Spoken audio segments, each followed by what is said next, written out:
mos me të falë Zoti, ke për të shku në xhehenem. Nuk e them unë. E thot profeti alayhi salatu wassalam në hadith sakt, thot e të dërune me një muflis, a dini se kush është i falimentuari? Nuk e di më i dërguari i Allahut. Pra se than një herë ai që s'ka dirhem, s'ka dinare, s'ka pasuri. Jo, tha s'po flas për këtë. Than Allahu dhe i dërguari i tij e din më tepër, edhe e din më mirë. Tha ai i cili tha vjen ditën e gjykimit i ka se vapet sa malet, se është fal, ka agjëru, ka bo vepra, ka lexu Kur'an, ka bo bamirësi.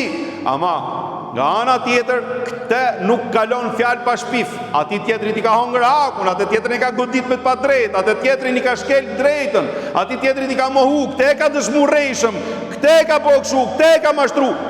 E kur vjen para Allahu xhaleshanu, gjithë secili nga ato dëmtumi do marri hakun e vet.